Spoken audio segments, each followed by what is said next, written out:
Dr. Todd Lee with MindandMuscle.com. 2012 IFBB North American Lightweight Bodybuilding Champion. I'm here today to talk about Androgel. Androgel is the world's most amazing marketing scheme.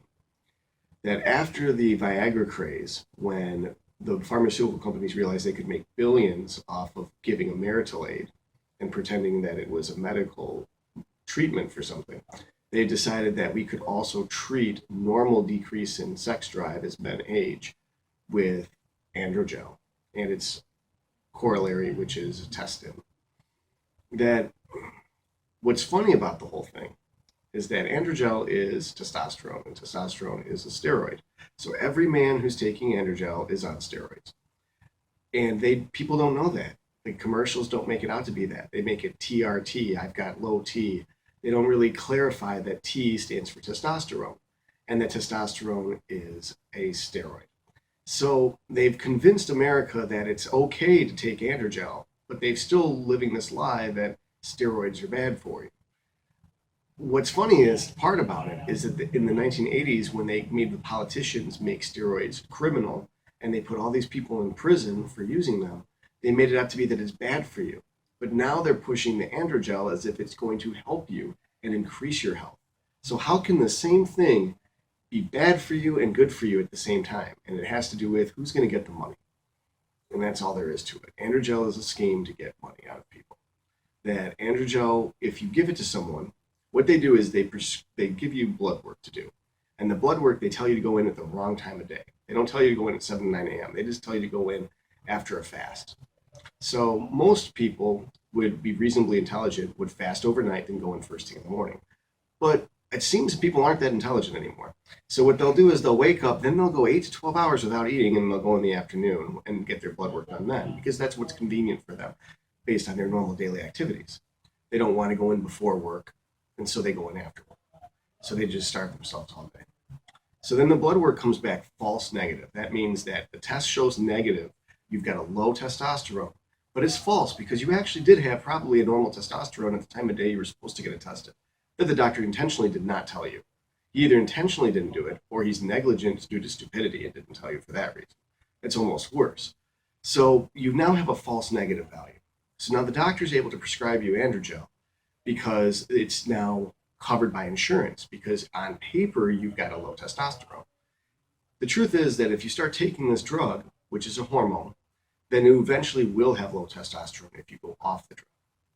That the way any hormone works is you introduce it to a system, then that system becomes dependent on that hormone and natural production slows down. It's with any hormone. The mechanism that this happens with testosterone is through estrogen and DHT binding to the pituitary, but that's all covered in the side effects of Prohormones video. So now that you're taking this medication, you got to pay the insurance company, you got to pay the doctor's copay, and the doctor works for a hospital. And you have to pay the pharmaceutical company's price of this drug. And of course, the insurance company helps out. And so you're paying, let's say, 20%. So if it's $300 a month, you're only paying $60 a month for Androgel. Well, it costs them like $1 to make it. So you think that insurance company is helping you, but really both of them are working together to gouge you for as much money as they possibly can. So these three institutions make money off you for the rest of your life, because if you go off of this drug, then you're no longer going to have any testosterone. You're going to be worse than you were before. Now, a healthy amount of testosterone is about 500 to 1,000. 700 is necessary for total testosterone on most scales to build muscle. The legal amount that you have to be below in order for insurance to cover it is 240. That's about the amount to have an erection. So if it really was for your health, wouldn't doctors be prescribing it to any men who have less than 500 instead of it being anyone who has less than 240? It's clearly this is a marital aid drug, similar to how Viagra is a marital aid drug, not because it's about health. The only reason why they market it as being something for your health is so that anybody who's smart enough to realize that these are the same drugs that the baseball players and the bodybuilders were persecuted for in the 1980s would realize that it's hypocritical to take the drug now if it's just as a sex aid. So they're marketing as if it's a health benefit. A lot of people just aren't smart enough to put two and two together and say, how could it be good for you in 2010 or 2014, but it was bad for you in 1980?